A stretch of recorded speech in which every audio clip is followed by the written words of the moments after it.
सभी भक्तों को जय बाबा की।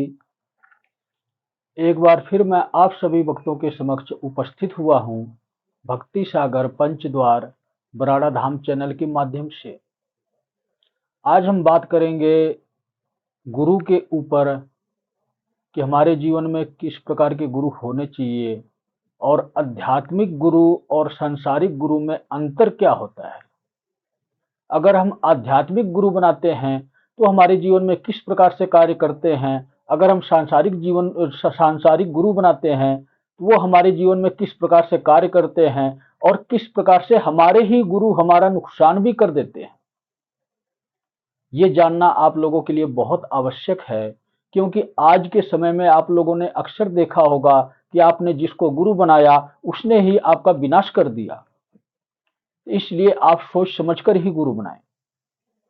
लेकिन हम बात करते हैं पहले आध्यात्मिक गुरु के बारे में कि आध्यात्मिक गुरु किस प्रकार से होते हैं और हमें वो कहां तक ले जा सकते हैं। आध्यात्मिक गुरु का मतलब होता है सिर्फ आध्यात्म। आध्यात्म का मतलब ये कि इस दुनिया में जो कुछ नजर ना आए वो सब कुछ भक्ति की शक्ति से के माध्यम से देख सके, ये होते हैं अध्यात्म के गुरु। और जो अध्यात्म के गुरु होते हैं, जब वो सब कुछ देख सकते हैं अपनी भक्ति की शक्ति से कि इस दुनिया में क्या गलत हो रहा है, क्या सही हो रहा है, कौन किस मार्ग पर चल रहा है और किसको किस मार्ग पर चलना चाहिए, तब वो कभी भी आपके जीवन में किसी भी प्रकार की ना तो बाधाएं उत्पन्न करेंगे और ना ही आपको कभी पीछे रहने देंगे। उस गुरु की हमेशा यही सोच होगी कि मेरा शिष्य या मुझे चाहने वाला कभी पीछे ना रहे, उस ऊंचाइयों को छुए जहां वो पहुंचना चाहता है।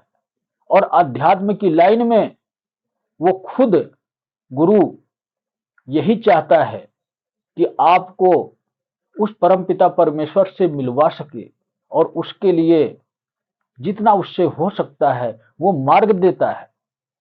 और हो सकता है कि एक समय ऐसा भी आए कि गुरु के बताए हुए मार्ग पर चलकर आप परमात्मा की प्राप्ति कर सको।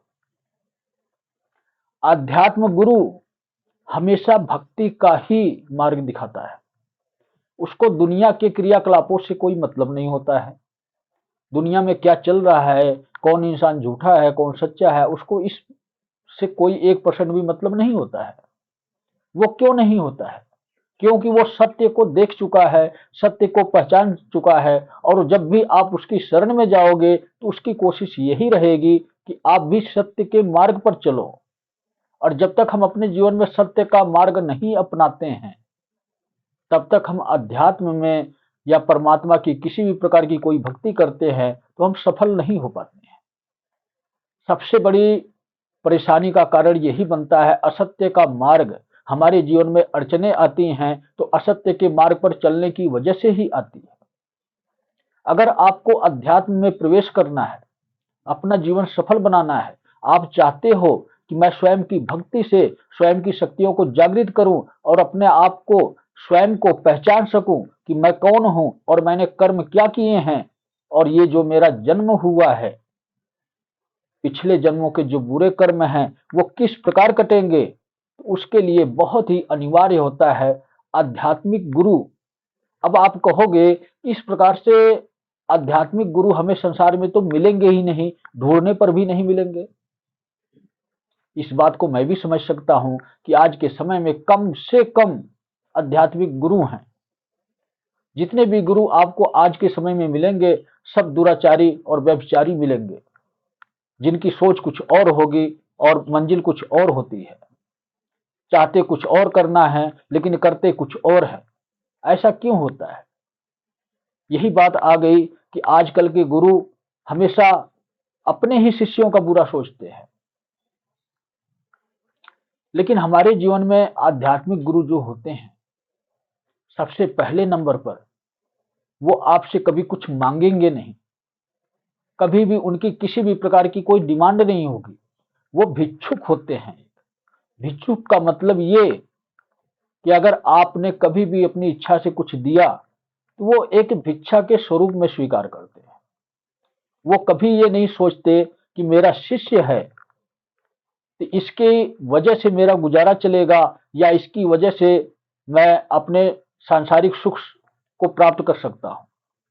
कभी भी वो ये बात नहीं सोचते हैं, क्योंकि वो ये जानते हैं कि जो सत्य है वो शिव है, और शिव की शरण में रहूंगा तो वो मेरा ख्याल खुद रखेगा। मुझे किसी शिष्य की आवश्यकता नहीं है या संसार के किसी प्राणी की आवश्यकता नहीं। असली अध्यात्म के गुरु इसी प्रकार के होते हैं, और वो आपको हमेशा सही मार्ग दिखाएंगे। वो कभी भी नहीं चाहेंगे कि मेरा शिष्य या मुझे चाहने वाला कभी भी किसी गलत मार्ग पर चले और अपने जीवन को एक स्वार्थी जीवन बनाए। जब हम स्वार्थी जीवन बनाते हैं तब ही हम दूसरे से द्वेष भाव रखते हैं, और जब इस प्रकार की प्रक्रिया हमारे जीवन में, इस प्रकार की सोच हमारे जीवन में उत्पन्न होती है, तब ही हमारे जीवन में दुख आने का कारण बनता है। लेकिन हम अब बात करते हैं सांसारिक गुरु हमारे जीवन में किस प्रकार काम आते हैं और वो क्या क्या कर सकते हैं। क्या सांसारिक गुरु बनाना हमें अनिवार्य है? आप लोगों ने सोचा होगा कि संसार में तो अनेकों प्रकार के गुरु हैं। अगर हम कोई बिजनेस करते हैं, काम धंधा करते हैं, या कोई अपने हाथ की कला सीखते हैं, चाहे वो कोई काम धंधा से रिलेटिव हो या कुछ भी हो, वो भी तो एक गुरु होता है। जब हमारी स्टार्टिंग होती है, जब हमारा पढ़ने का समय होता है, जब हम बालक होते हैं, तब भी तो हमारे जीवन में गुरु आते हैं।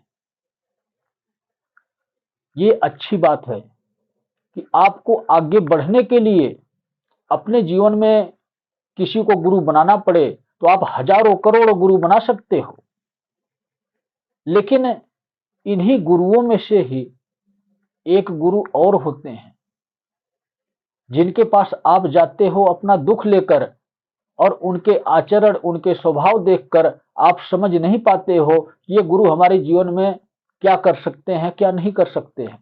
आप उस गुरु को पहचान ही नहीं सकते हो, क्योंकि आपको गुरु की परिभाषा ही नहीं पता है। आप प्रसन्न हो जाते हो, खुश हो जाते हो कि गुरु जी ने हमारा दुख का निवारण कर दिया, हमारी समस्याओं का समाधान कर दिया, हम आज से इन्हीं को अपना गुरु बनाते हैं। आपके अंदर ये भावना उत्पन्न होती है और अपना गुरु आप बना देते हो। जिस प्रकार, जैसे कि आप समझ लो कि कोई चौकी लगाने वाला हो, कोई दरबार लगाने वाला हो, या कोई तांत्रिक हो, इन्होंने ये कला सीखी है तो क्यों सीखी है, इन पर ये कृपा हुई है तो क्यों हुई है? क्योंकि ये एक सच्चे परमात्मा को चाहने वाले लोग थे। अब आप कहोगे कि जब सच्चे परमात्मा को चाहने वाले लोग थे तो इन्होंने बुरा क्यों सोचा? वो इसलिए कि इनका मार्ग अलग है, इनकी सीमित शक्तियां होती हैं। कभी भी इनकी शक्तियां असीमित नहीं होती है। सीमित का मतलब ये होता है कि एक दायरे में ये आपको उतना ही दे सकते हैं जितना इनके पास पावर है, जितना इनके पास शक्ति है, जितनी इनके पास सिद्धियां हैं, सिर्फ उतना ही दे सकते हैं।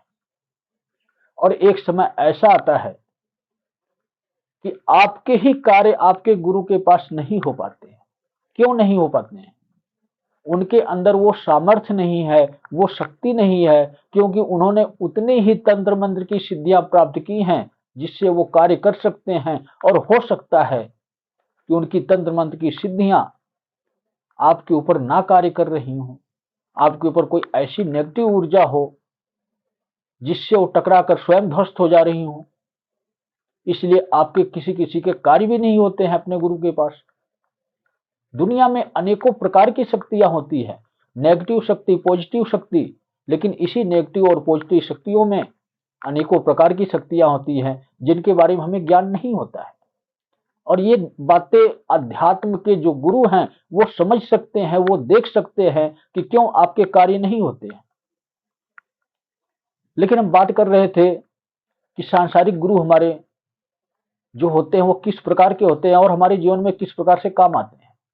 इस बात को मैं भी समझ सकता हूं कि आपके अनेकों कार्य सांसारिक गुरु करते हैं, चाहे वो चौकी लगाने वाला दरबार हो, चाहे किसी देवी देवता की कृपा हो उस व्यक्ति पर, चाहे वो कोई तांत्रिक हो। यही दो प्रकार के गुरु होते हैं जो बहुत ही खतरनाक होते हैं। वो आपके जीवन में खतरनाक किस प्रकार से साबित होते हैं।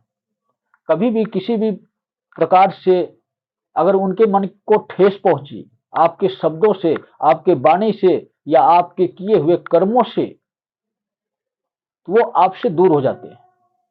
और जब वो दूर होते हैं तो उनके अंदर घृणा उत्पन्न होती है, आपके प्रति जलन भाव उत्पन्न होता है।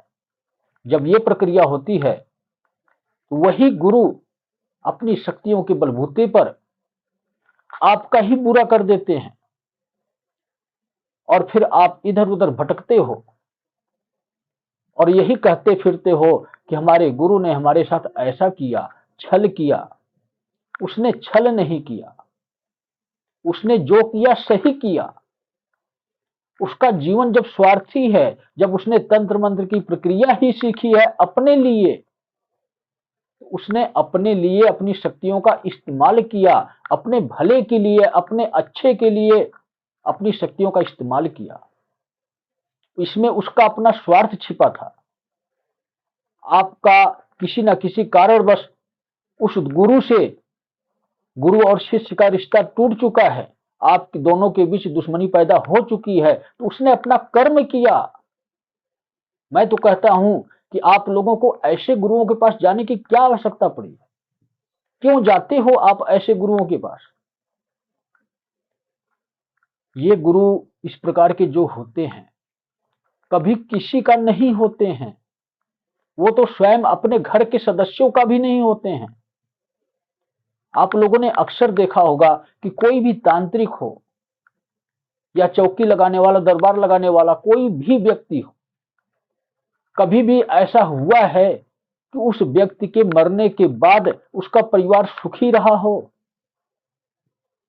अक्सर आप लोगों ने देखा होगा, चाहे कोई तांत्रिक हो या कोई कहता हो कि मेरे ऊपर माता की कृपा है, मेरे ऊपर पीर की कृपा है, तो मेरे ऊपर इस देवी देवता की कृपा है, और वो लोगों का भला करता हो। तो आप इतना याद रखना कि उसके परिवार में जितने भी सदस्य हैं, उस तांत्रिक के या जो है गुरु जो है, वो जितने भी परिवार के सदस्य हैं सभी लोग कष्ट भोगते हैं। वो इसलिए भोगते हैं कि वो अनेकों देवी देवताओं की, भूत प्रेतों की पूजा करता है, समय समय पर उनको बलि देता है, समय समय पर उनको भोग देता है, और ये प्रक्रिया सदस्यों को नहीं पता होती। स्वयं उसी के परिवार के सदस्यों को ये प्रक्रिया नहीं पता होती है और परिवार वाले दुखी रहते हैं। जो देवी देवता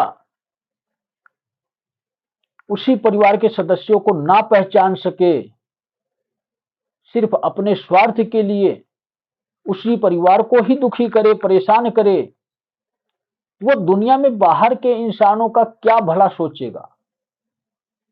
मेरा कहने का मतलब ये है कि वो शक्तियां मिलती हैं जो सिद्धियां करता है और सिर्फ उसी के लिए मिलती है। उसको ये मतलब नहीं होता कि ये इसके परिवार का सदस्य है। तो इसलिए हमें इस प्रकार की और सिर्फ आध्यात्मिक गुरु की आवश्यकता है। इस बात को मैं भी समझ सकता हूं कि ये कलयुग चल रहा है और इस कलयुग में आध्यात्म से जुड़े हुए गुरु बहुत ही कम मात्रा में लोग हैं, और जो हैं वो सांसारिक जीवन से कोई मतलब नहीं रखते हैं। वो इसीलिए मतलब नहीं रखते हैं कि इस कलयुग में सभी लोग स्वार्थी हैं, अपने स्वार्थ के लिए गुरु को बनाएंगे और अपने स्वार्थ के लिए गुरु का ही त्याग कर देंगे। और इसी प्रकार के आज के समय में गुरु भी हैं, वो अपने स्वार्थ के लिए शिष्य बनाते हैं और अपने स्वार्थ के लिए अपने ही शिष्य का त्याग कर देते हैं। जिस प्रकार से उदाहरण के तौर पर मैं आप लोगों को रुद्र तारा के बारे में बताता हूं, इतना घटिया गुरु आज तक मैंने नहीं देखा, जो एक तो गलत प्रक्रिया सिखा रहा है, तंत्र मंत्र की प्रक्रिया सिखा रहा है और ऐसी शक्तियों की पूजा करवा रहा है जिन शक्तियों की पूजा करने का हमें कोई अधिकार नहीं है। और शक्तियां उसकी कैसी हैं पता ही है आप लोगों को। शमशान से जुड़ी हुई सारी शक्तियों की पूजा करता है और शमशान के अंदर भूत प्रेत से लेकर पिशाचन तक सब कोई मौजूद होता है। अगर हम अपने जीवन में इस प्रकार की गंदी शक्तियों का पूजा करेंगे तो गंदी शक्तियां हमसे गंदा भोग ही मांगती हैं। चाहे वो किसी भी प्रकार का मांगे, और गलत प्रक्रिया भी करवाती है। अगर कोई भी ऐसी शिष्या है रुद्र तारा की, ये वीडियो स्वयं भी देखो और अन्य लोगों तक भी पहुंचाओ। इस प्रकार के गुरुओं का त्याग होना चाहिए, वरना अपना जीवन स्वयं आप नरक बना लोगे, और वही आपका गुरु रुद्र तारा ही ऐसी ऐसी प्रक्रिया आपके ऊपर करेगा कि आप इधर उधर कहीं भी भटक लो, आपका समाधान नहीं हो सकता। ये थोड़ी सी मैं चेतावनी दे रहा हूं आप सभी भक्तों को कि सावधान हो जाओ। आज के समय में गुरु ढूंढना तलाशना बहुत ही मुश्किल भरा काम है, लेकिन इसका भी रास्ता मैं आपको बताऊंगा। लेकिन बस इससे पहले मैं आपको यह समझाना चाहता हूं कि जो हमारे आध्यात्म गुरु होते हैं वो हमें क्या कहते हैं, उनकी क्या सोच होती है, वो कहां ले जाना चाहते हैं, हमारे जीवन में वो किस प्रकार से कार्य करते हैं। जो अध्यात्म गुरु होते हैं वो सिर्फ और सिर्फ भक्ति सिखाते हैं। वो तो सिर्फ यही कहते हैं कि अपने जीवन में एक गुरु, एक आराध्य अवश्य रखो। जब तक आपके जीवन में एक गुरु, एक आराध्य नहीं होंगे, तब तक आपका जीवन कभी भी सफल नहीं हो सकता। और आराध्य तक पहुंचने के लिए अध्यात्म गुरु का होना बहुत ही अनिवार्य है। जब तक हमारे जीवन में अध्यात्म गुरु नहीं होंगे, तब तक हम आराध्य तक कभी भी नहीं पहुंच सकते। भगवान दुनिया में अनेकों होते हैं, लेकिन आराध्य सिर्फ एक होता है। इसके बारे में हम अन्य वीडियो में चर्चा करेंगे। हम बात कर रहे थे अध्यात्म गुरु हमारे जीवन में किस प्रकार से कार्य करते हैं। लेकिन जो अध्यात्म गुरु होते हैं वो तो सिर्फ और सिर्फ आपको इतना ही कहेंगे कि प्रतिदिन अपने आराध्य को अवश्य याद करो, अवश्य स्मरण करो उनका। जब भी घर से बाहर जाओ उनको बताकर जाओ, और जब घर में वापस आओ तो उनको उनका शुक्रिया अवश्य करो। जो इंसान ये प्रक्रिया करता है उसके जीवन में आने वाली विपदाएं अपने आप टल जाती हैं, गुरु की शक्ति से टल जाती हैं, क्योंकि गुरु उसका पग पग पर मार्गदर्शन करता रहता है। जिस प्रकार हमने पहले वीडियो एक बनाई थी, एक गुरु एक भगवान, तो इंसान के जीवन का सिर्फ यही महत्व होता है। हर एक किसी व्यक्ति के जीवन में एक गुरु एक भगवान अवश्य होने चाहिए, और जिसके जीवन में 10 भगवान हैं, 20 भगवान हैं, वो कभी पार नहीं लग सकता। हमारा बाप एक होता है, हमारी माँ एक होती है, इसी प्रकार हमारे भगवान भी एक होते हैं। ये इनकी शक्तियां अलग अलग होती है, इनके स्वरूप अलग अलग होते हैं। और क्यों अलग अलग होते हैं इसका भी विवरण मैं आपको थोड़ा सा समझाता हूं संकेत स्वरूप में। जिस प्रकार मैंने आप लोगों को बताया है कि शिव ने ही सृष्टि की रचना की, और शिव ने ही अपना प्रतिरूप, अपना स्वरूप ब्रह्मा विष्णु महेश का बनाया सृष्टि को चलाने के लिए। तो इसी ब्रह्मा विष्णु महेश में से ही अनेकों शक्तियां उत्पन्न हुई हैं। समय समय पर जिस प्रकार से आवश्यकता होती है सृष्टि का बैलेंस को बराबर करने के लिए, उसी प्रकार से अलग अलग प्रकार के अवतार होते हैं। भगवान या आराध्य तो एक ही हुआ। देवी देवता के नाम पे हम चाहे किसी को भी संबोधन कर सकते हैं कि ये देवी हैं, ये देवता हैं। तो उसी प्रकार से हमारे जीवन में एक गुरु एक भगवान का महत्व बहुत ही बड़ा है। अगर इस महत्व को हम समझते हैं तो हमारे जीवन में किसी भी प्रकार की कोई कठिनाई या विपदाएं नहीं आती हैं। इतना आप समझ लो संकेत स्वरूप में कि अगर आप अपने जीवन को सफल बनाना चाहते हो, आप चाहते हो कि मेरी मुक्ति हो सके, मेरे मोक्ष के मार्ग खुल सके, मैं उस शिवमय की दुनिया में शामिल हो सकूं, तो आपको अपने जीवन में एक गुरु एक आराध्य बनाना चाहिए। और इस आराध्य के स्वरूप में अनेकों शक्तियां भी आती हैं। ऐसा नहीं है, मैं ये नहीं कहता हूं कि आप सिर्फ शिव को आराध्य बनाओ। आप लोगों ने देखा होगा कि ध्यानु भगत माता के आराध्य थे, माता उनकी आराध्य थी। ध्यानु भगत ने इतनी भक्ति की कि एक सच्चे भक्त के स्वरूप में वो जाने जाते हैं। और इसी प्रकार भगीरथ शिव के भक्त थे। शिव की भक्ति की शक्ति से उन्होंने गंगा ले आए इस पृथ्वी पर। तो अगर हम किसी एक के हैं तो हमारी सारी इच्छाएं, सारी मनोकामनाएं पूर्ण होती हैं। और हम अलग अलग भीख मांगते रहते हैं, तो कोई देता है तो कोई लताड़ता भी है। कभी भी किसी एक भिखारी को आप अपने सोच कर देखो, उसके बारे में भिक्षा मांगने के लिए निकलता है तो हजारों घर में जाता है, 50 घर में जाता है, लेकिन हर कोई भिक्षा नहीं देता है। कोई गाली देता है तो कोई भगा देता है, कोई धुतकारता है तो कोई भिक्षा देता है, तो कोई थोड़ा देता है तो कोई मना कर देता है कि हमारे घर में कुछ नहीं है आपके लिए, आप जाओ यहां से। अगर हम किसी एक के शरण में जाते हैं तो हम उसके भक्त होते हैं, उसके बालक होते हैं। और बालक को कभी भी ना तो माँ बाप ठुकराते हैं और ना ही माँ बाप के अंदर ये सोच आती है कि मेरे बालक को ये चीज नहीं मिलना चाहिए। इसीलिए एक गुरु, एक भगवान का बहुत ही बड़ा महत्व हमारे जीवन में होता है। तो हमें इन बातों का ध्यान रखना चाहिए कि सांसारिक गुरु का त्याग करें, अध्यात्म गुरु से जुड़ें, अध्यात्म गुरु की शरण में जाएं, ताकि हम उस भगवान को, उस आराध्य को प्राप्त कर सकें। सिर्फ और सिर्फ दर्शन करने के माध्यम से अपने मन को शांति के लिए किसी भी देवी देवता की शरण में जाएं, मंदिर में जाएं, वहां अपनी मनोकामनाएं बोलें।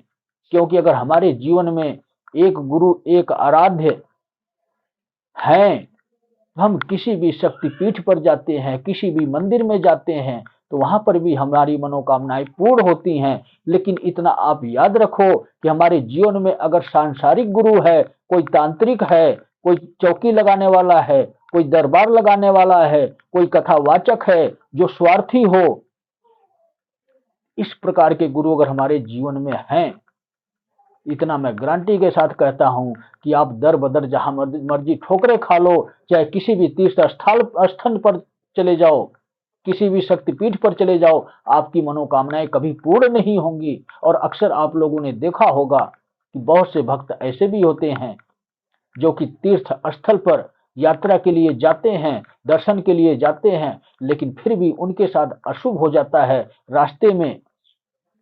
ये इसीलिए होता है कि आपके गुरु पूर्ण नहीं हैं। जिसकी शक्तियां सीमित होती हैं वो गुरु कभी पूर्ण नहीं हो सकता। जो पूर्ण गुरु होता है वो सिर्फ आध्यात्मिक शक्तियों से ही अपना कार्य करता है। और अध्यात्म की कोई सीमा नहीं होती। अध्यात्म की दुनिया में जब आप प्रवेश करना शुरू करोगे तो अनेकों ऐसी प्रक्रिया देखोगे, अनेकों ऐसे देवी देवता देखोगे और अनेकों ऐसी शक्तियां देखोगे कि आप खुद हैरान हो जाओगे। लेकिन मैं इतना कहूंगा, इतना विनती करूंगा आप लोगों से कि अपने जीवन में सांसारिक गुरु का त्याग करो। अगर आप चाहते हो कि आपका कल्याण हो, आपका भला हो, वो भी स्वयं की शक्तियों से हो, हमें किसी के पास जाने की आवश्यकता ना पड़े, तो सिर्फ और सिर्फ अध्यात्म के ही गुरु स्वीकार करें। जो एक निर्छल व्यक्ति हो, जो कभी किसी का बुरा ना सोचता हो, चाहे वो अधूरा ही क्यों ना हो। क्योंकि भक्ति की शक्ति इस प्रकार कार्य करती है जो हमारे जीवन में एक रोशनी की तरह उभर कर आती है। और जब रोशनी उभरती है तो प्रकाश होता है, और जब प्रकाश होता है तो हमारे जीवन में सब कुछ खुशहाल होता है। तो सभी भक्तों को जय बाबा की।